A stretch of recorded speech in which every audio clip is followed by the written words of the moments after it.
వాళ్ళ మీద చర్య తీసుకోలేదు ఏంటండి ఇవాళ అందరూ కూడా అదే కోరుకుంటున్నారు. కాబట్టి అది చేయాల్సిన పని అది చేస్తే మీరు కూడా కళ్ళారా భవిష్యత్తులో చూస్తారు. సో ఈ నేపథ్యంలో ఇవాళ మనం కూటమికి ఎవరైతే ఉపాధ్యాయ అధ్యాపక సంఘాలు ఉన్నాయో ఇవి చాలా important. They are the kernel essential ingredient of our society. అందుకని చాలా ముఖ్యమైనటువంటి పాత్ర నిర్వహించారు. మొన్న 2024లో నాకు తెలిసి టీచర్ వరకు నేను చెప్పగలను మొత్తం ఎంప్లాయీస్ అంటే మాకు తెలియనటువంటి లెక్క 65% మంది వేశారని, టీచర్లు మాత్రం 90% వేశారు. This is a fact. It is also a very good signal. నాకు బాగా గుర్తు 2017లో లయల కాలేజీలో హెడ్ మాస్టర్స్ మీటింగ్ పెట్టాను నేను. State head masters meeting Srinivas వచ్చింటాడు.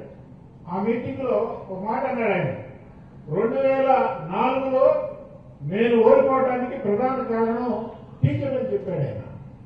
ఇప్పుడు గెలవడానికి కూడా టీచరే ప్రధాన కారణం అని చెప్పని నేను అనుకుంటున్నాను. 90% వేశారు కాబట్టి అంటే ఒక టీచరు ఎంతమందిని ప్రభావితం చేస్తారు అనేది ఆయనకు బాగా తెలుసు.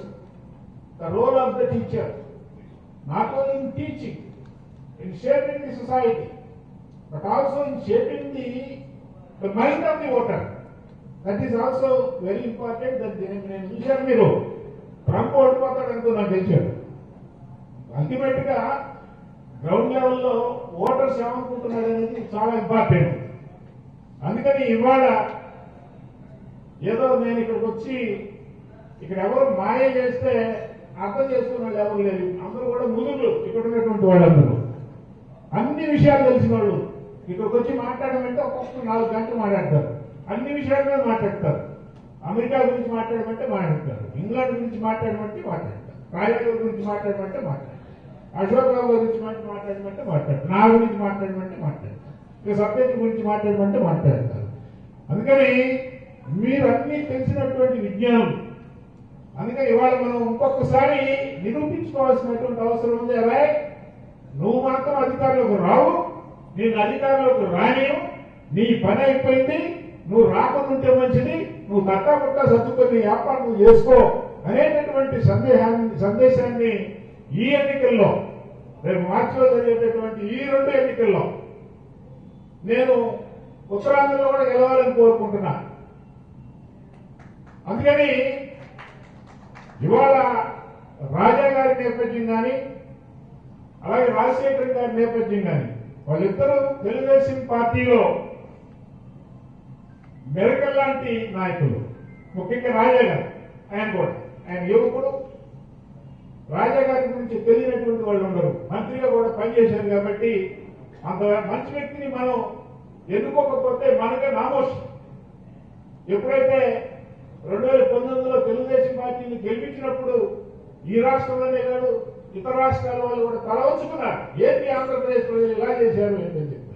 మళ్ళా ఆ పని మనం చేయకుండా మన రాష్ట్రం గర్వంగా మళ్ళీ తలెత్తుకునేటట్టు ఇక ఆంధ్రప్రదేశ్ ప్రజలు తప్పు చేయరా అని 2029లో కూడా 2023 మార్చిలో 3 గ్రాడ్యుయేట్ ఎమ్మెల్సీని గెలిపించడం ద్వారా తెలుగుదేశం గెలవబోతోంది, కూటమి గెలవబోతోంది 2024లో అని చెప్పని ఏ విధంగా సిగ్నల్ ఇచ్చామో ఇప్పుడు కూడా ఈ 2 గెలిచినట్లయితే 2029లో మళ్ళీ కూటమి ప్రభుత్వమే గెలుస్తుంది అనేటటువంటి ఒక సిగ్నల్ ని మనం అందించినటువంటి వాళ్ళు అవుతాము.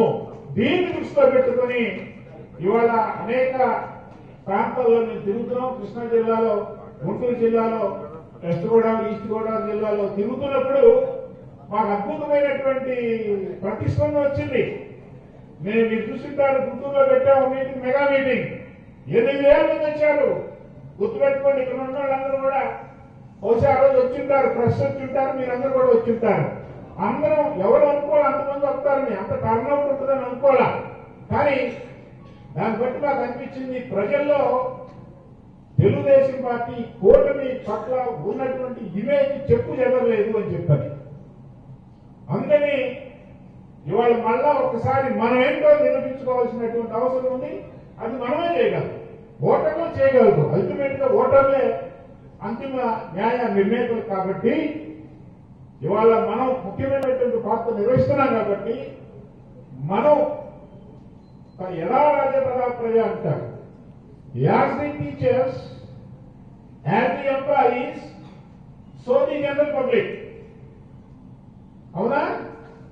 మనం ఎట్లా ఉంటామో జనరల్ పబ్లిక్ కూడా అలా ఉంటాం. మన వైపు చూస్తూ ఉంటుంది మొత్తం జనరల్ పబ్లిక్. అందుకని ఇవాళ మీరు వచ్చినటువంటి వాడికి కేవలం ఇవాళ పిలిచింది ముఖ్యమైనటువంటి సంఘ నాయకులు పిలిచాం. ఆ సంఘ నాయకులు తోటి ప్రెస్ మీట్ పెట్టాం. దీన్ని దృష్టిలో పెట్టుకొని మనందరం కూడా సమిష్టిగా కలిసినట్టుగా మరి ఒక పట్టుదలతోటి పనిచేసి వీళ్ళిద్దరిని గెలిపించాలని చెప్పని కోరుకుంటూ ఇప్పుడు ఒక్కొక్క సంఘ నాయకులు అందరినీ, జిల్లా నాయకుల్ని